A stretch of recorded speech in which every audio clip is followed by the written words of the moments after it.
respiratorio, es decir, alteraciones del medio ácido base. Lo importante es saber, conocer los fundamentos, cómo van a identificar estos trastornos, algunas fórmulas para que ustedes puedan determinar en qué tipo de trastorno se encuentran.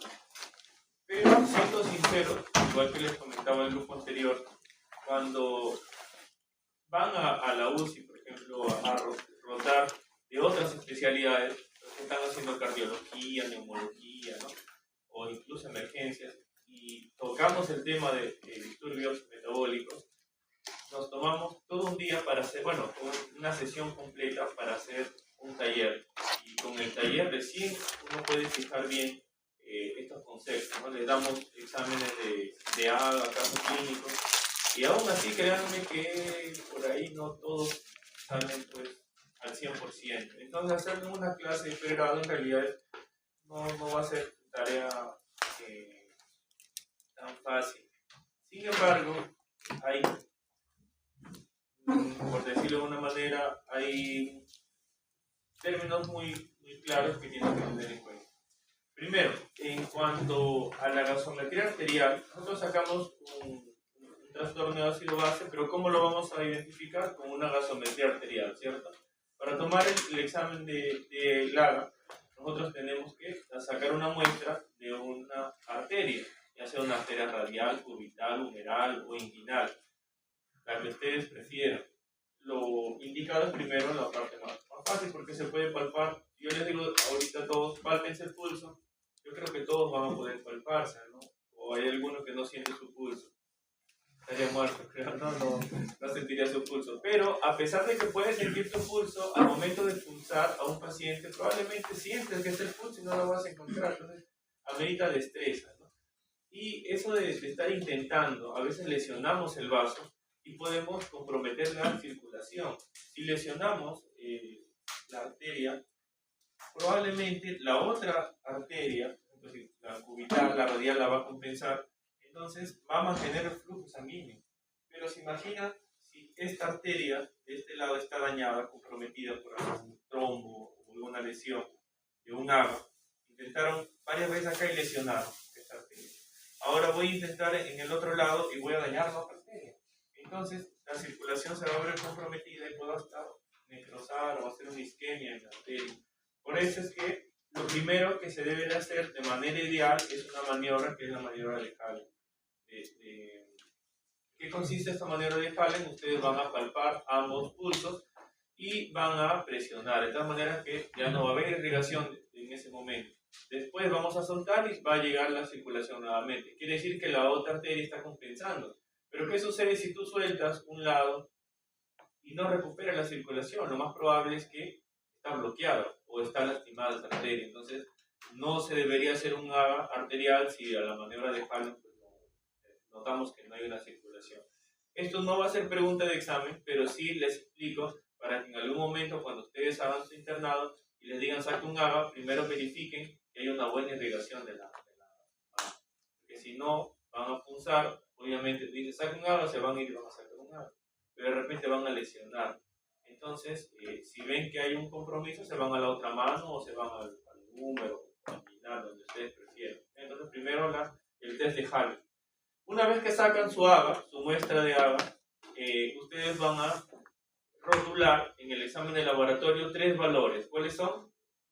La temperatura, el hematocrito y el FiO2. Sobre todo el FiO2 y la temperatura, no se pueden olvidar de esos dos, CO2 y temperatura, porque con eso van a hacer el cálculo, por ahí algunos ajustes en la medición. Tienen que comprobar, obviamente esto es lógico, ¿no? Comprobar que es el paciente, no te vas a demorar mucho, preparar, limpiar y todo. Son cosas generales. Y una vez que ya tienes el resultado, vamos a analizar. Quiero que ustedes presten atención porque si dentro de esta explicación nos perdemos en un área, pregunten, porque si no, no vamos a poder avanzar. ¿Ya? Entonces la idea es que todos al mismo tiempo avancemos. Primero, adelante. Tenemos un pH. ¿Cuál es el pH normal en la sangre? 7.35 a 7.45. Si tengo un pH menor, estoy hablando de Acidosis. acidemia, ¿cierto? Acidemia. Y si hay un pH mayor, acá es mayor, sería alcalemia. ¿Qué me puede causar una acidemia? Hay un montón de causas que hemos visto. La cetoacidosis diabética, ¿qué más? Una falla renal me podría dar una acidosis. Si yo dejo de respirar, un paciente con Guillain-Barré empieza a acumular CO2, va a ser acidosis, ¿cierto? Entonces todo eso va a ser una acidemia. Entonces hay muchas causas, pero el cuerpo va a tratar de compensar. Por ejemplo, si tengo un paciente con falla renal y el bicarbonato empieza a disminuir, ¿el bicarbonato es ácido o es base? Es base, ¿cierto? Entonces si yo disminuyo una base, va a aumentar la acidosis, ¿cierto? Entonces, si el bicarbonato disminuye, por ejemplo, en la falla renal, adelante, yo voy a entrar en un estado de acidemia. Y lo que va a hacer mi cuerpo es tratar de compensar. ¿Cómo compenso una acidosis metabólica? Con una alcalosis respiratoria, ¿cierto? Es un mecanismo compensatorio. Entonces, para eso tengo que saber cuánto es el valor normal del bicarbonato y cuánto es el valor normal del CO2. ¿Ok? ¿El bicarbonato cuál es el valor normal? De 22 a 26. Quiere decir 24 más menos 2, ¿cierto? Y el CO2 de 40. ¿Qué sucede si el bicarbonato es menor? Por ejemplo, tenemos un bicarbonato de 20. Es una acidosis, ¿cierto?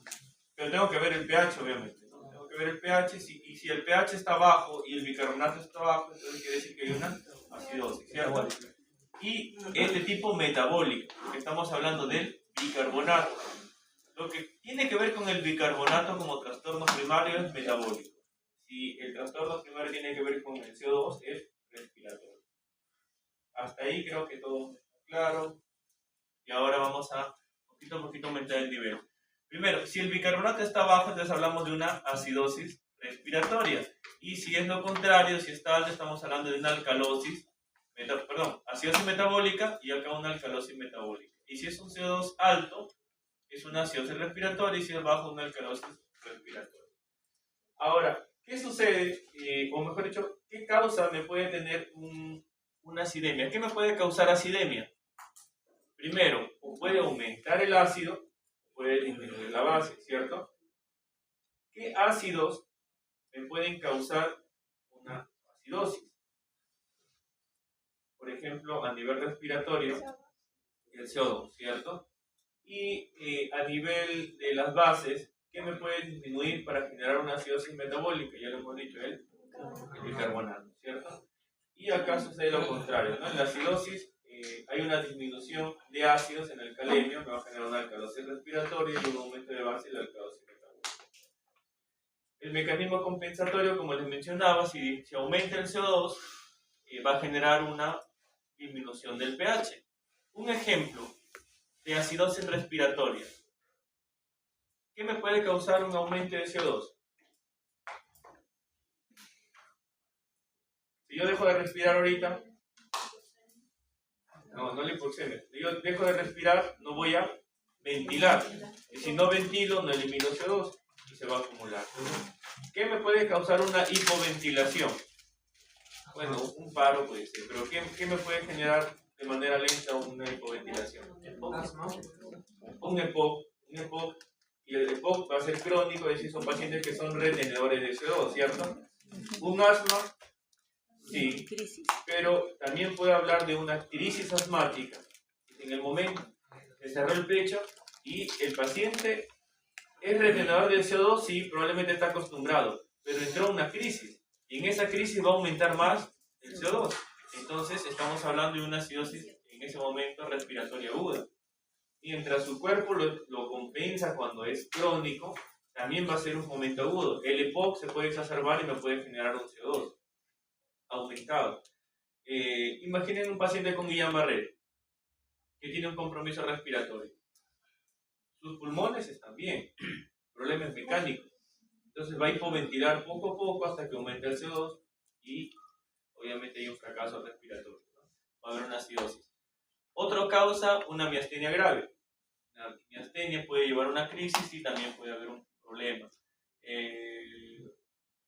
un traumatismo vértebro-medular que compromete los músculos respiratorios. Y así podemos mencionar muchas causas que aumenten el CO2 por un problema en la mecánica ventilatoria. Quiere decir, no estamos hablando del pulmón como tal, sino los accesorios, los músculos, la fuerza en sí, los nervios, ¿no? Toda la parte muscular me va a hacer que aumente el CO2. ¿Y el cuerpo cómo va a compensarlo? Aumentando el bicarbonato. Pero este bicarbonato, ¿cómo compensa? ¿De manera inmediata? No, toma su tiempo. A diferencia de la respiración, por ejemplo, en la acidosis metabólica, yo tengo una disminución de bicarbonato y el cuerpo empieza a respirar más rápido, ¿no? En la acidosis respiratoria, no, va a demorar como 3-5 días en que empieza a compensar. Entonces, mientras pasa eso, el paciente puede entrar en un paro por acidosis. En una acidosis metabólica, aquí ocurre lo contrario, ya no es el CO2 el cual está comprometido de manera primaria, sino el bicarbonato. ¿Qué me puede causar una disminución de bicarbonato? ¿Qué me puede causar una disminución de bicarbonato?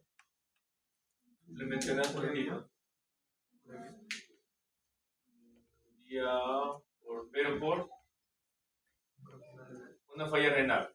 Por ejemplo, una falla renal me puede generar una disminución del bicarbonato. Otra causa, acidosis láctica. Otra, el metanol, intoxicación por metanol. Entonces tenemos varias causas de acidosis metabólica.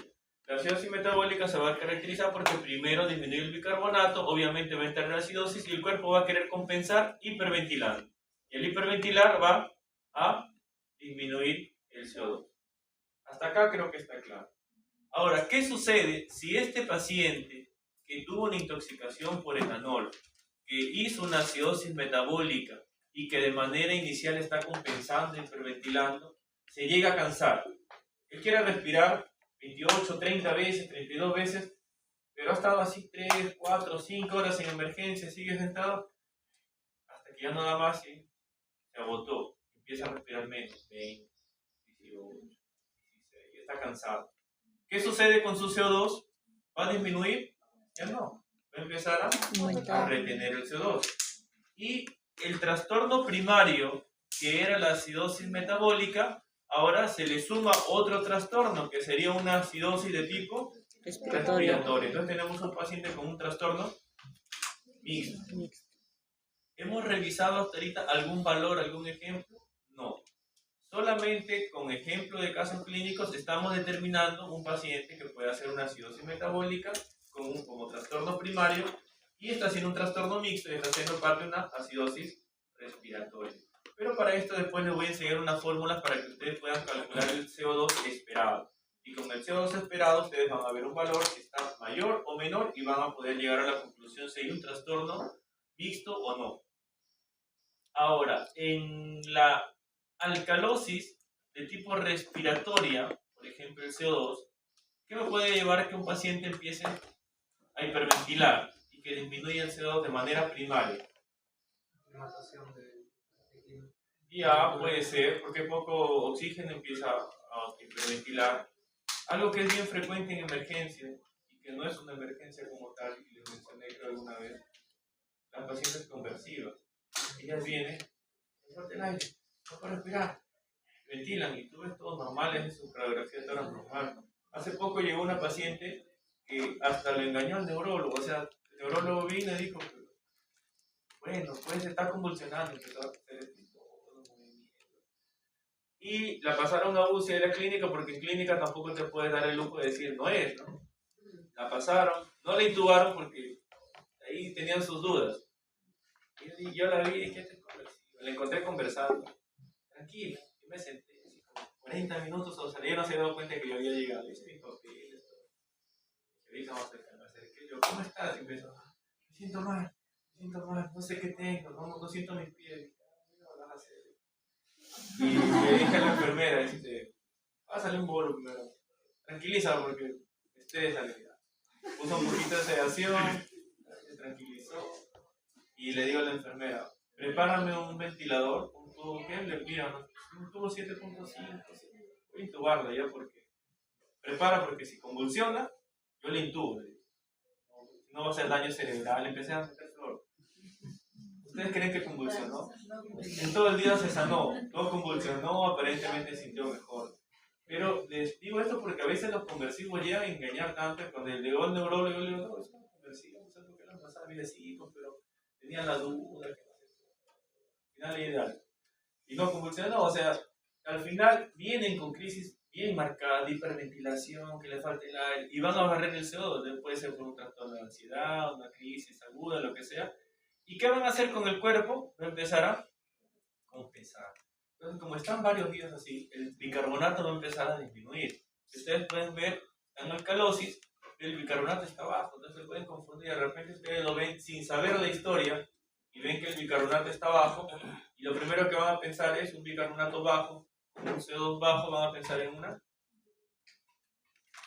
acidosis metabólica, y que de repente está haciendo alcalosis metabólica compensatoria, cuando en realidad es una paciente que ya viene varios días con esa hiperventilación, con ansiedad y todo, y nos puede confundir. Entonces, moraleja, la historia es fundamental. Les pregunto por qué viene. Entonces, esta paciente justo venía por todo eso, pero coincidencia de que tenía una leucocitosis porque estaba con una infección también urinaria. Entonces, como que por ahí se sumó todo y ante la duda dijeron, no, mejor hay que pasarlo, a veces que por la convulsión de repente hay acidosis y todo. Pero no, en realidad fue una suma de todo. Entonces, hay que tener en cuenta la historia. La alcalosis metabólica, supongamos que estamos con bicarbonato, le pasamos bicarbonato en infusión, o está con vómitos y tenemos pérdida de ácidos, también va a generar una alcalosis metabólica. Y así tenemos que ver la causa para determinar el tipo de trastorno que es. Eso es lo primero que ustedes ven. Vean un caso clínico y vean cómo es el mecanismo fisiopatológico. Segundo, ¿por qué es importante, una vez que he determinado que es una acidosis metabólica? Vamos a ver acá que es el mecanismo en realidad más frecuente que encontramos dentro de los hospitales, la acidosis metabólica. El anión GAP. ¿Por qué es importante determinar el anión GAP? ¿Por qué es importante el anión GAP? ¿O qué es el anión GAP para empezar?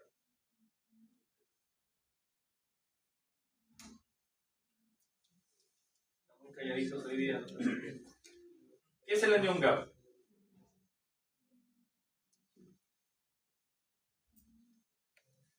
Nosotros acá vemos que dentro del cuerpo tenemos el electrolito, ¿cierto? El anión GAP es la diferencia del sodio menos la suma del cloro y el bicarbonato. Esto estima que de manera normal existen otros aniones que van a estar dentro, pero que al final van a compensar el organismo.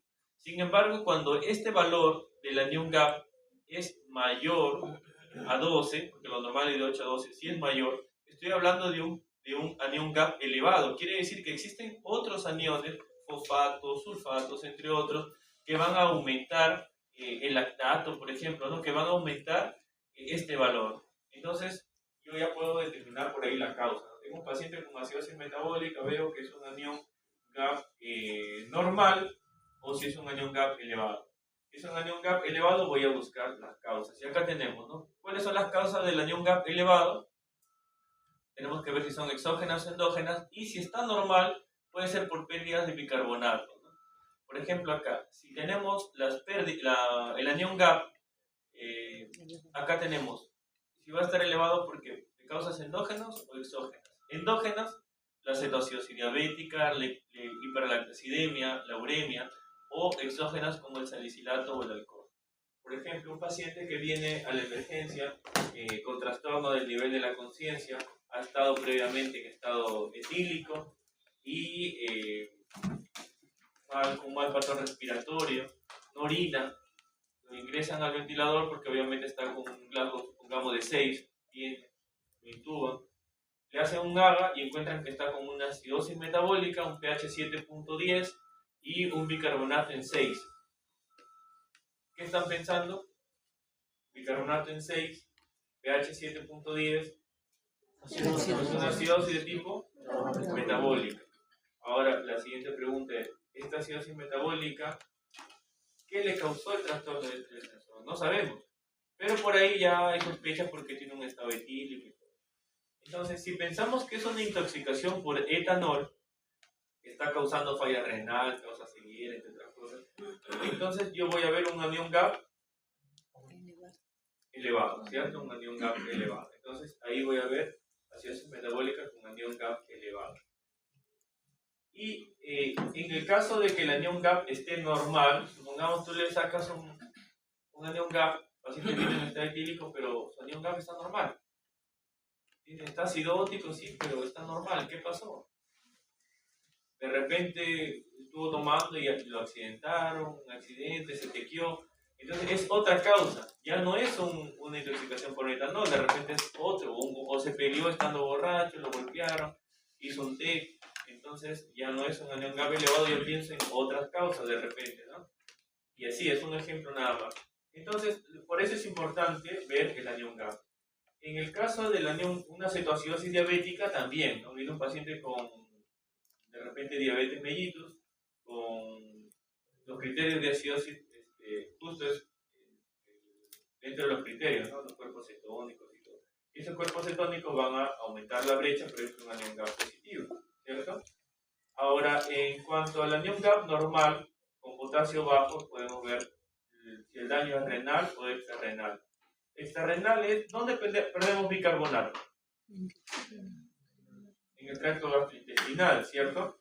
Por ejemplo, diarrea, fístulas, traumatismos abdominales, intestino corto, resección intestinal, incluso la misma pancreatitis, esa pancreatitis traumática, infecciosa, lo que sea, va a generar pérdidas de bicarbonato, por eso es que va a generar una acidosis, pero sin embargo el anión GAP está normal. Lo que ocurre acá es una compensación del cloro, por eso es hiperclorémico. Y en el caso de que una falla renal que me causa acidosis metabólica con anión GAP normal, está la falla renal. Un AKIN1, o sea, una injuria renal aguda, pero en un estadio temprano. Doctor, pero usted dijo que acá la uremia está con un anión GAP elevado. Claro, pero cuando hay una falla renal aguda, hay un aumento de azoados dentro de ella, la urea, pero esa urea, una falla renal aguda, no es la que me está causando la elevación del anión GAP. El anión GAP se eleva, pero cuando hay una uremia ya sostenida en un paciente renal crónico, avanzado, no en una etapa inicial. Entonces, cuando es un AKIN temprano, no me va a causar un anión GAP elevado. Cuando es una injuria renal aguda de manera temprana, lo único que va a causar es una acidosis metabólica, pero no va a elevar el anión GAP. El anión GAP ya viene elevándose, pero cuando ya se hace un estadio avanzado. Entonces, esa es la diferencia, ¿no? Tengo un paciente que viene con falla renal aguda, lo más probable es que sea un anión GAP normal, es lo más probable. También tenemos acidosis tubular renal tipo 1, acidosis tipo 2, que están dentro del potasio bajo, en anión GAP normal. Este otro parámetro que es el GAP urinario, sinceramente no lo usamos en la práctica. No conozco a alguien que lo haya hecho porque teníamos que medir el pH urinario, ¿no? El sodio urinario y todo eso. No es algo que se use de rutina, tendría que hacer un monitoreo pues, de la orina en 24 horas, entre otras cosas. En teoría sí te ayuda porque si es negativo te va a determinar una causa extrarrenal y si está elevado es una causa renal, ¿no? Ya sea una acidosis tubular renal o problema de bomba. Pero es poco práctico porque si yo tengo un paciente que viene en shock con una hipoperfusión, el mecanismo de falla renal, ¿cuál sería? Es un shock con hipoperfusión. B renal, B renal. Y generalmente hay una acidosis tubular. En sepsis es el mecanismo, no sepsis, shock. Entonces, ¿vale la pena hacer un conteo de 24 horas de orina y sodio de recursos? No, porque imaginan que a todos mis pacientes les está recolectando la orina en 24 horas cuando recién llega. No es útil. Pero en caso de teoría, de todas maneras tengan en cuenta, ¿no? Que si está elevado se mide el pH urinario y si es mayor sería la clásica, ¿no? Que es acidosis tubular renal tipo 1, clásica. Pero no es práctico. En cuanto a la acidosis metabólica con anión GAP normal, con potasio alto, acá sí tenemos la tipo 4. Tipo 4 tenemos cuando es por diuréticos ahorradores de potasio, neuropatía obstructiva y el hipoaldosteronismo. En el caso de alcalosis, porque hasta ahí hemos visto la acidosis. En el caso de alcalosis, ¿qué va a suceder? Puede ser el bicarbonato que esté elevado o hay una disminución de hidrogeniones. Entonces, acá tenemos, ¿no? O bien se ganan álcalis o bien se pierden hidrogeniones. ¿Qué es lo más frecuente? ¿Que se gane o que se pierda hidrogeniones? Se que ganen álcalis, porque se pierden hidrogeniones. Que Se pierdan hidrogeniones. Imaginen todos los pacientes, ustedes vayan al hospital y vayan a la emergencia y vean cuántos vomitan. Vayan a la hospitalización y cuántos vomitan. Entonces hay un montón que tienen zona nasogástrica, que están a gravedad en los de emergencia, con dolor abdominal, pacientes que usan antiácidos. Es decir, muy frecuente es la alcalosis metabólica, pero no tan frecuente como la acidosis respiratoria. La acidosis respiratoria, si bien es cierto, no hay una estadística tan establecida, pero más o menos es el 55% de los pacientes hospitalizados. Y después le siguen un 40% más o menos lo que es la alcalosis metabólica. Pero lo más frecuente es la acidosis metabólica. Y dentro de esta, lo más frecuente es náuseas, son nasogástricas. Y otras causas que es por ganancia serían los que reciben lactato de Ringer, bicarbonato, o diálisis o transfusiones sanguíneas, ¿no? Que por ahí entre los preparados hay álcalis. Pero no es lo más frecuente, ¿no? Pero igual hay que considerarlo. Dentro de esto también vamos a calcular el GAP. El GAP, aquí el delta del GAP no se usa tanto en la práctica clínica tampoco, pero dentro del conocimiento tenemos que ver, ¿no? El delta del GAP. O sea, haces el GAP, el anión GAP y le disminuyes lo que es la diferencia del bicarbonato. La fórmula sintetizada sería el sodio menos cloro menos 36 y según los valores que tenga me va a decir, ¿no? Por ejemplo, si hay una acidosis con alcalosis metabólica adicional. Lo que sí tienen que ustedes calcular es el CO2 esperado. Vamos a poner un ejemplo que es el mismo que les puse al grupo anterior. Acidosis metabólica. La acidosis metabólica es lo más frecuente. La segunda en frecuencia en hospitales y áreas críticas es la alcalosis metabólica. El metabólico es lo más frecuente. Primero acidosis, después alcalosis. Después las otras causas. Ahora, imaginemos que tenemos un paciente que viene por emergencia y viene con un bicarbonato de 10. ¿Ya? El paciente viene con un pH, vamos a ponerle 7.15. Paciente con acidosis, pH 7.15 y viene con un bicarbonato en 10. Entonces estamos hablando de una acidosis o una alcalosis. Una acidosis metabólica o respiratoria. Metabólica porque el bicarbonato está en 10, ¿cierto? Ahora, yo tengo que calcular el CO2 esperado. ¿Para qué? Para determinar si hay, aparte del trastorno primario, un segundo trastorno, ¿cierto? Entonces, lo primero que tengo que hallar es la fórmula del CO2 esperado. ¿Cuál es la fórmula del CO2 esperado? Acá está. 1.5 por bicarbonato, más 8, más menos 2. Estamos todos, ¿cierto? No quiero que se pierdan porque, como le digo, es difícil hacer un taller, pero vamos a hacerlo lo más que se pueda. Si el paciente tiene el bicarbonato en 10, entonces ¿cuál sería el CO2 esperado? 10 por 1.5, 15, más 8, 23, más menos 2. Quiere decir que está entre 21 y 25. Este 21 y 25 es el CO2 esperado. Es lo que yo estoy esperando encontrar en mi paciente para que haya compensado por su organismo. Mi paciente viene acidótico por X motivo, ya sea falla renal, shock, lo que sea, y está compensando con una hiperventilación, y esto me va a generar que mi CO2 esté entre 21 y 25 esperado. Pero a este paciente, que yo espero encontrar 21 y 25, le encuentro un valor de 30. Este es el valor del paciente.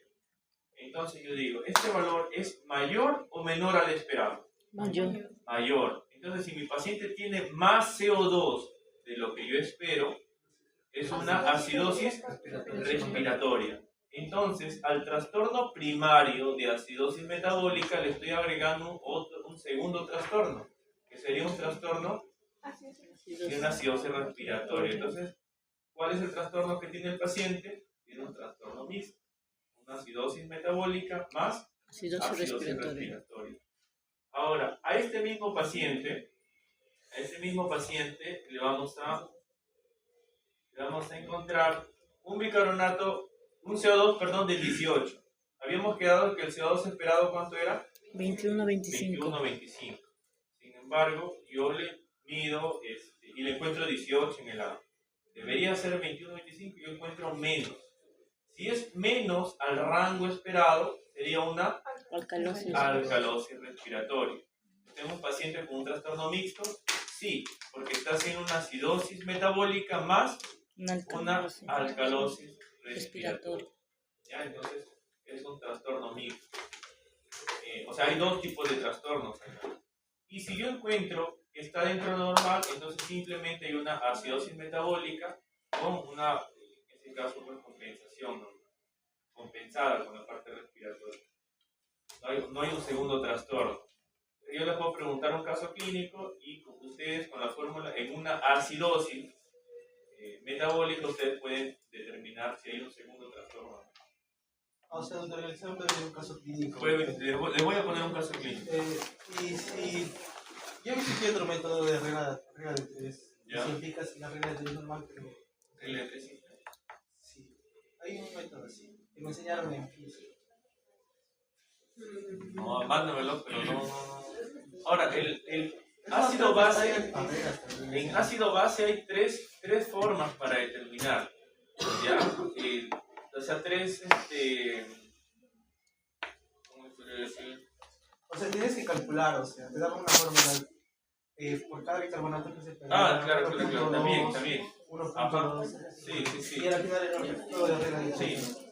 Esto es más complejo de lo que yo les digo en realidad. Estoy tratando, como les digo, de adaptar algo a un nivel básico porque los exámenes que vienen son más o menos similares.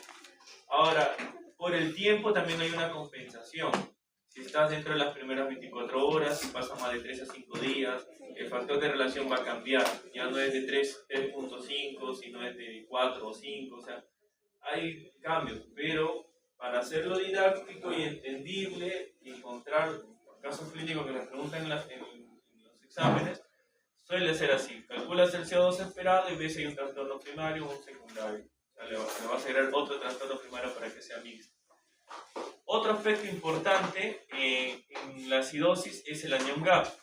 ¿Cómo calculamos el anion gap?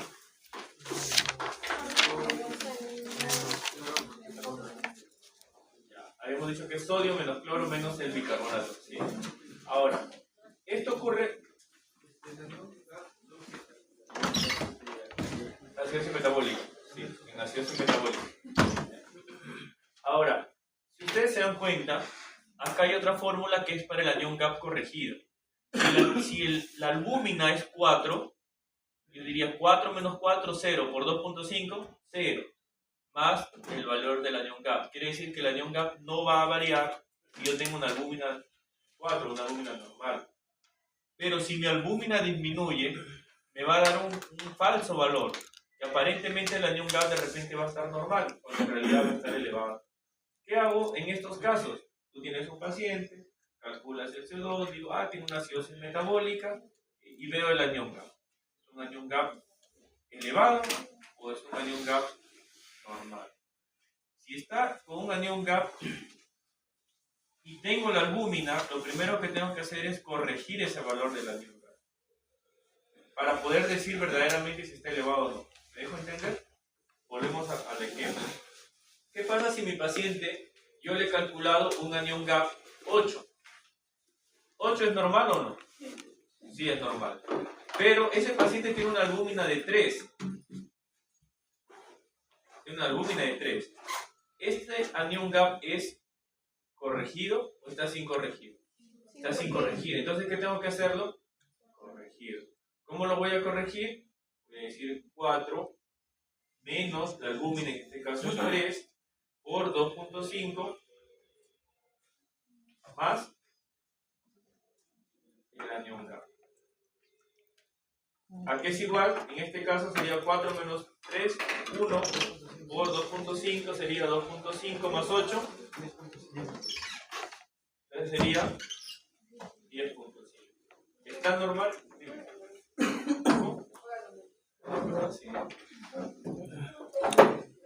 Gracias. Ya, entonces, tenemos un anion gap normal, tengo una albúmina baja y lo voy a corregir.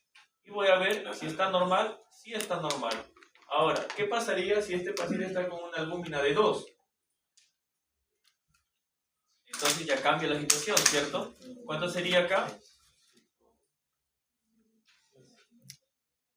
¿El anion gap está elevado o no? Sí.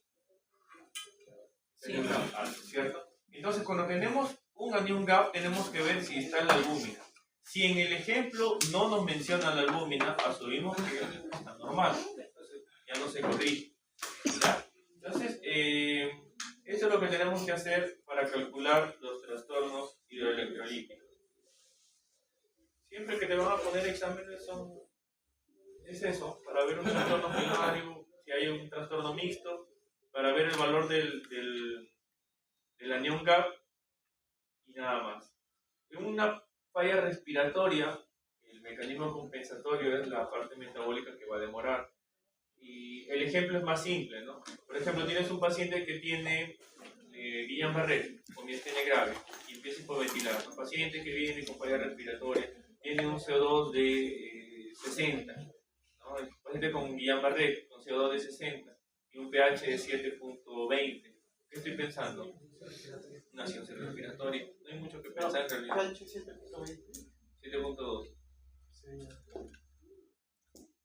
Estamos hablando de una acidosis de tipo respiratorio porque el CO2 está alto, ¿cierto?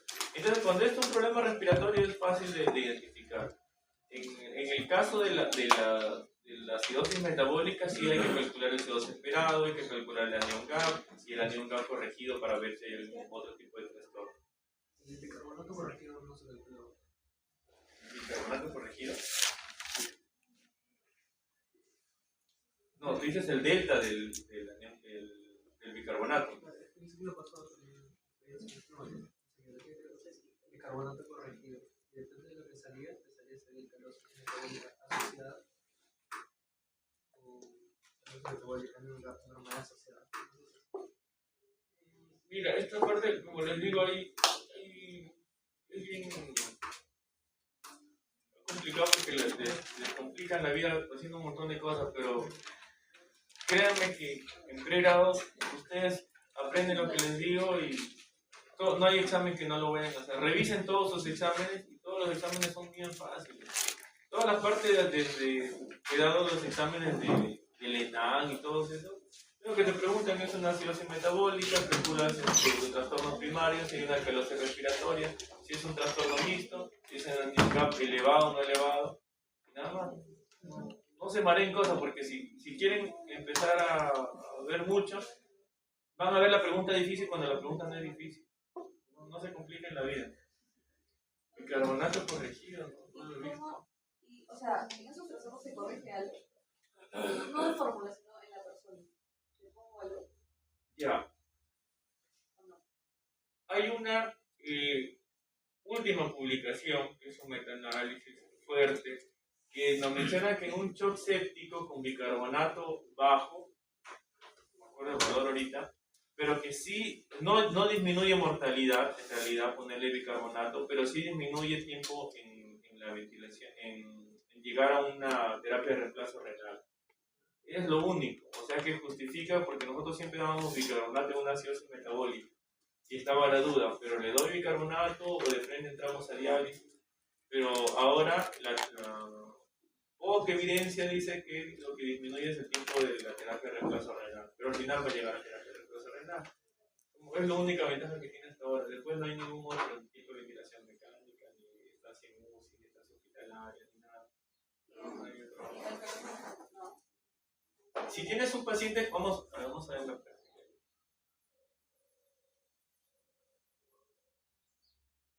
Ya, a ver.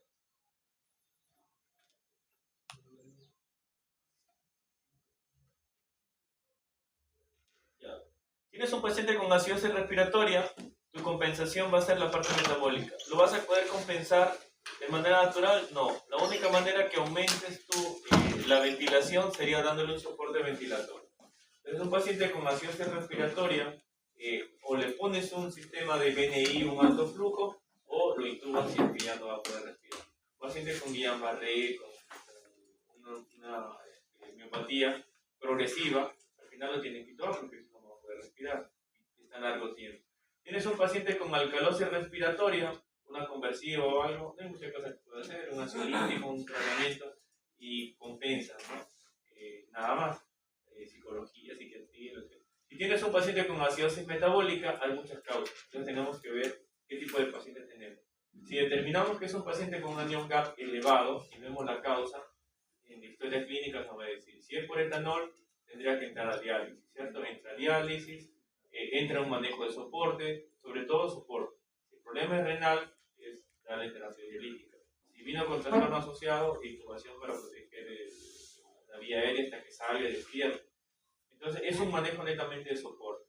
Si es un paciente con shock séptico, vamos a tratar la sepsis y vamos a tratar todo puro soporte.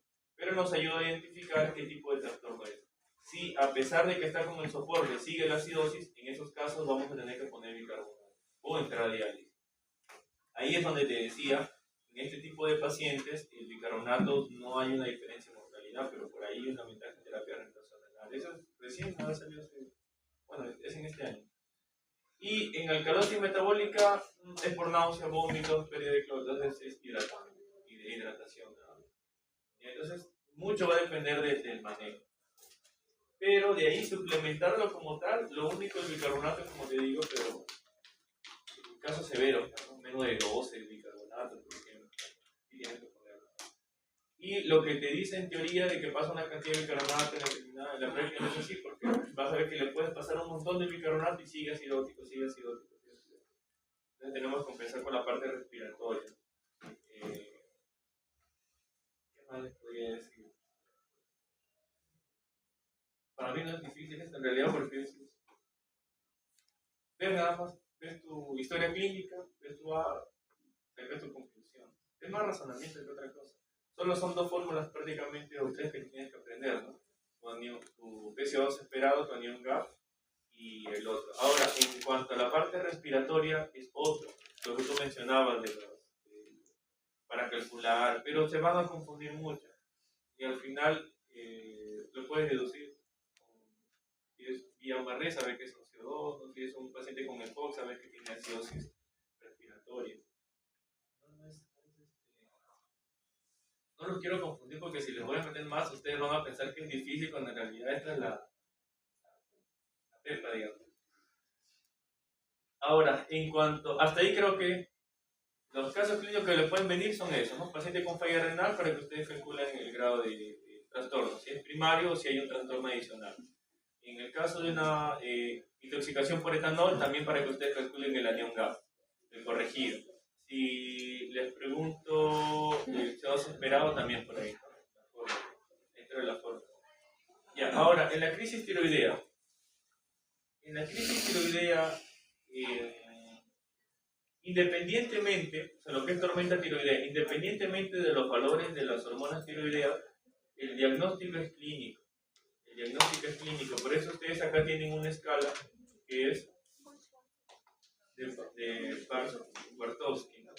Entonces, con esta escala, ustedes van a ver si el paciente está o no está en tormenta tiroidea. Si es mayor o igual de 45, una tormenta tiroidea. Esta parte, en realidad, me he salteado a decirles la gráfica, porque ustedes vieron en la gráfica, ahí te van a mencionar un montón de manifestaciones, ¿no? Centrales, por ejemplo, periféricas, y todo al final es lo que es fiebre, taquicardia, trastornos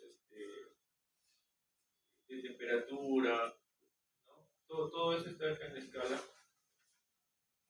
Acá está. Insuficiencia cardíaca, fibrilación auricular, si tienen problemas gastrointestinales. Todo eso son las presentaciones clínicas que vas a tener. Los factores principalmente se da porque hay una conversión, ¿no? De T4 a T3. Este es el 80-90% de la circulación de T3. Es decir, tenemos que bloquear esa conversión periférica más que la producción en sí. ¿Por qué? Porque la producción solamente está comprometida en un 10 o un 20%. ¿No? Pero acá vemos cómo la tiroglobulina va a entrar por un proceso que va a dar más factores que me van a aumentar la conversión en sí de T4 a T3. Pero eso es a nivel periférico. Nosotros lo que tenemos que hacer acá es bloquearla, ¿no? Bloquear esto.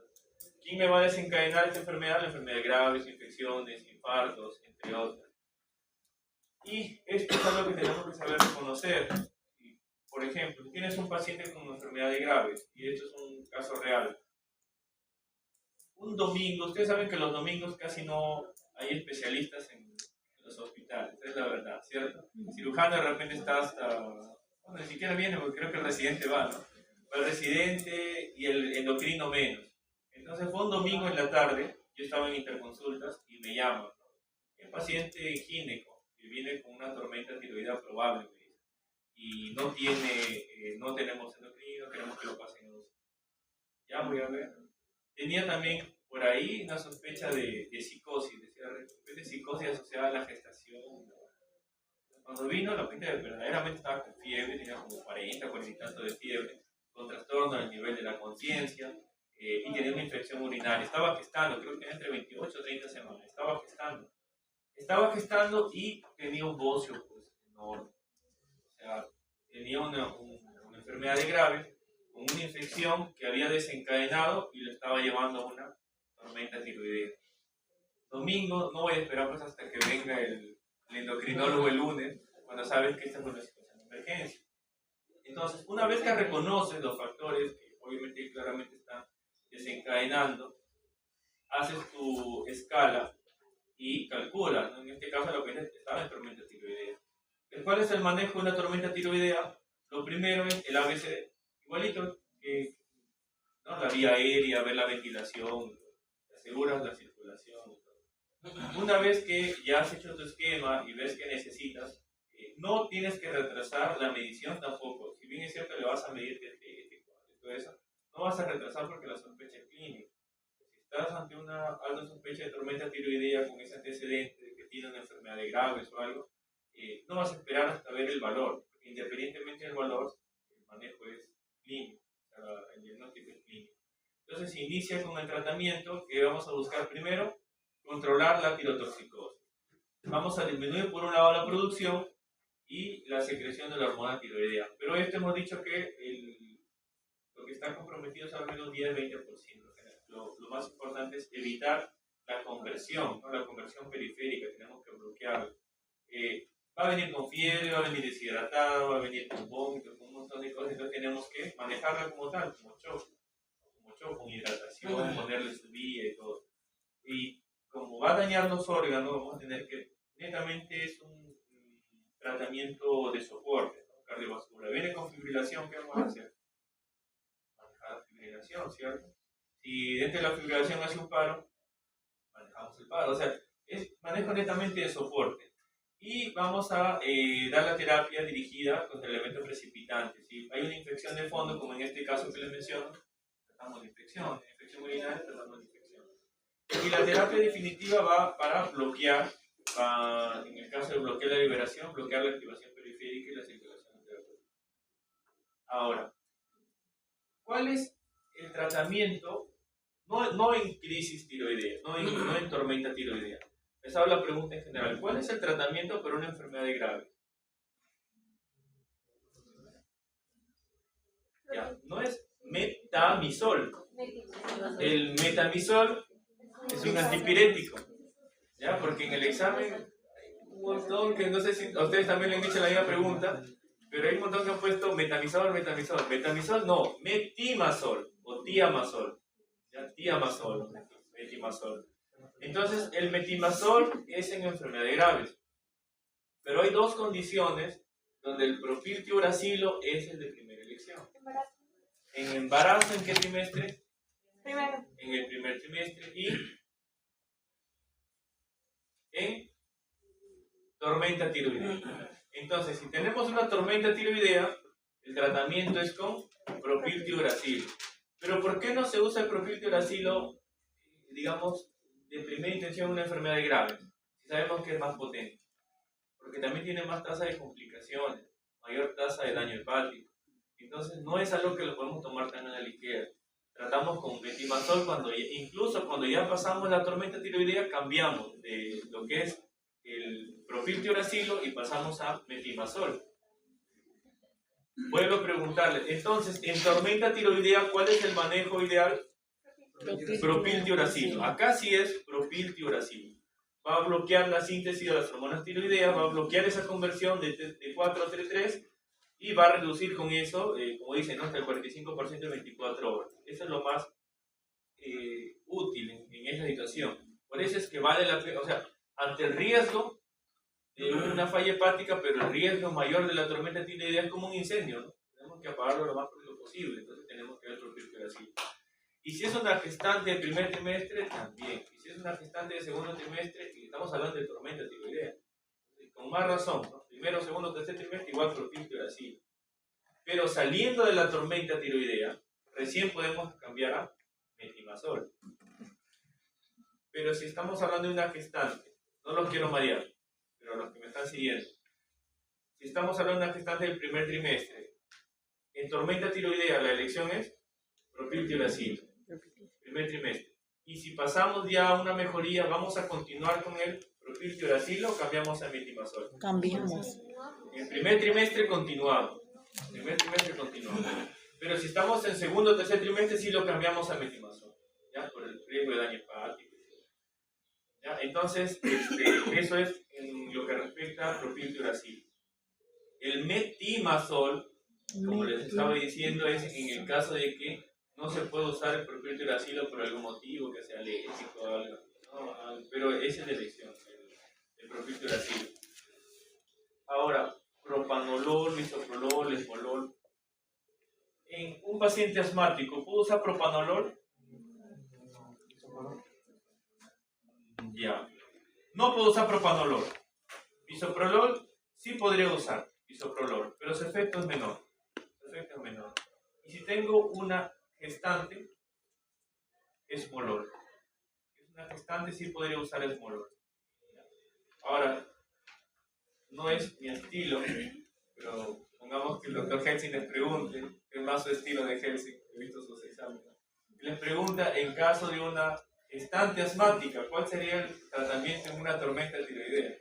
Pregunta tipo Helsing, ¿no? ¿Cuál sería el manejo? Una tormenta tiroidea. Primero, propiltiuracilo. Ya, propiltiuracilo. ¿Puedo usar en gestante? Sí, en cualquiera de los 3 trimestres. De cajón, propiltiuracilo. Segundo, si es una gestante, estoy diciendo que es asmática, ¿puedo usar propanolol? No. No. ¿Puedo usar bisoprolol? No. Gestante. No. Uso esmolol. Esmolol. Entonces, en ese caso sí sería esmolol. En lo menos. No, es una gestante asmática. Esmolol. ¿Bisoprolol no se puede? No. Como les digo, si es, no tiene mucho efecto. ¿Ya? Ahí sería esmolol. No, por si acaso les digo, porque ya lo he visto medio. Las preguntas son medio buscadas. Yo pregunto lo más común. Para mí es herramienta de elección y todo. Ahora, ¿qué más tenemos que tratar? Una vez que has administrado ya tu propiltiuracilo, 1 hora o 2 horas después, recién puedes dar el yodo, el Lugol, ¿ya? Entonces, ahí podemos tratarlo con el Lugol al 5%. Y de cajón es el corticoide. Vamos a poner nuestro corticoide también. Estamos hablando de tormenta tiroidea. Corticoide. ¿Ok? ¿Preguntas hasta acá? Ya. Y el resto del manejo es igual. Supongamos que tienes una fibrilación auricular. Igual, el manejo es fibrilación auricular, ¿no? Si está estable o está inestable y todo eso. Ya. Ahora, algo que creo que la semana pasada quedó un poco flojo. Una cosa, Nicole, por ejemplo, ¿te acuerdas? Preguntaste cardioversión. Ahora, no confundamos con cardioversión eléctrica. La cardioversión eléctrica sí es cuando tiene que ser un ritmo sincronizado con la onda R. Pero el término cardioversión en general implica lo que le decía, cambiar de un ritmo anormal a un ritmo sinusal. Entonces, por eso hay cardioversión química o farmacológica. Entonces, ahí no hay que confundir los términos. Hay cardioversión en general, el objetivo es eso, ¿no? Pasarlo a un ritmo sinusal. Pero cuando hablamos de cardioversión, un paciente con fibrilación, por ejemplo, un paciente que viene con crisis o con tormenta tiroidea, está fibrilando, ¿qué tengo que hacer? Amiodarona, ¿no? Manejarlo con una fibrilación auricular. Si el paciente está inestable, cardioversión. Ahí es una cardioversión. Pero ya es eléctrica. Porque primero hemos dado amiodarona y si no responde, cardioversión eléctrica. O si viene con inestabilidad, ahí de frente es cardioversión eléctrica. Obviamente sincronizado, ¿no? Entonces, no hay que confundir eso, ¿no? Cardioversión química, farmacológica, cardioversión eléctrica y desfibrilación. Entonces, eso es diseñando el manejo. Y supongamos que ya no puede dar nada más, ya plasmaféresis sería otra opción. Plasmaféresis. ¿Qué más? Caso clínico, y el tratamiento siempre tratar la enfermedad de fondo, ¿no? Si es séptico, tratamos la infección. La mortalidad es muy alta. Y crisis adrenal, ya hemos visto ya crisis. Cuando hemos hablado en algún momento, hemos hablado de crisis. A ver, de la crisis, ¿cuál es el manejo de la crisis? ¿O cómo identificamos una crisis adrenal? Hipotensión. Ya, a ver, ¿quién me da un caso de una crisis adrenal? Puede ser un paciente con desencadenada, bueno, una hipotensión aparte desencadenada por una infección, por ejemplo. Ya, un usuario de corticoides, por ejemplo, o un paciente que dejó de tomar o se infectó, ¿no? Entonces es una crisis. Y esa crisis va a venir, como le decía, no viene a tu centro deshidratado, hipotenso, ¿no? Con trastorno electrolítico. Entonces vamos a pensar que que es una crisis. ¿Cuál va a ser el manejo? Hidratarlo, corticoides, ¿no? El otro mundo en realidad, ¿no? Hidratación, corticoides y tratar el histórico metabólico que tenga, si le encuentran por ahí algo adicional. Nada más, no hay mayor cosa. Como le digo, hidratación y fluidos. Hidratación y fluidos nada más. Y bueno, recomendaciones que ustedes le van a dar a su paciente. Recomendaciones. Entonces, de aquí, ¿alguna pregunta? Las fijas. Las fijas, fijo, les voy a poner un caso clínico. Fijo. ¿Ya? Y obviamente el mayor trabajo es ver en acidosis metabólica. Entonces, voy a poner uno para que ustedes vean si hay un trastorno primario o si hay un trastorno mixto. Para eso tienen que saber la fórmula y tienen que saber calcular el PCO2 esperado. ¿Qué más? El anion gap también tienen que calcular el anion gap. Y las causas, ¿no? Yo les voy a poner, por ejemplo, mencióname 3 causas o 4 causas, para que sea medio punto cada una, de un anion gap elevado. Tiene las causas de anion gap elevado, para que ustedes puedan mencionar. ¿Qué más? Básicamente es un caso clínico. Puede ser también un paciente con Guillain-Barré, de repente está haciendo una acidosis respiratoria. Un paciente con falla renal que hace acidosis metabólica, falla renal aguda. Un paciente con shock séptico, de repente con hiperlactatemia, está haciendo acidosis metabólica en un gap elevado por el lactato. Un paciente con intoxicación por etanol, que también está haciendo una acidosis metabólica en un gap elevado por etanol. Entonces son preguntas clásicas en realidad, que bien. Otro caso, un caso clínico para que ustedes diagnostiquen tormenta tiroidea. ¿Cuál es el valor que tiene que tener para hacer tormenta tiroidea? 45 es tormenta tiroidea. Y de 25 a 44, inminente. Sería una tormenta tiroidea inminente. Tenemos que aprender cosas del cuadro. No, yo les puedo poner el valor. Yo les puedo poner el paciente con en la escala de valoración, ¿no? De la Bartowski. ¿Y cuál es su valor? No les voy a pedir que me escriban el nombre como... Pero siempre es el valor. El valor. Y si les preguntan que le escriban, no es mi pregunta. Si les preguntan, escriben exactamente, no es mi pregunta. 45, mayor o igual a 45 es tormenta tiroidea. Ahí lo tienen en su diapositiva. Tormenta tiroidea es mayor a 45. ¿Ya? Y si es de... Este es su diapositivo. Si es de 25 a 44 es inminente. Y si no es poco probable. Y si estás ante tormenta tiroidea, pues tu manejo es fundamental, ¿no? ¿Cómo vas a tratar? Nada más. Entonces, y crisis adrenal no, porque ya les pregunté en la pasada de crisis adrenal. ¿Preguntas? ¿La asistencia? ¿Quién faltó? ¿Alguien faltó la asistencia? Alba García, Cadena, Abal González, Cervantes Saavedra, Gibaja Arce, Inostroza, Laura Maldonado, Monroy, Presente. Oyanguren Claudia, Palacios, Presente. Perales, Ramírez, Vito Laura, Iborra, Zamora.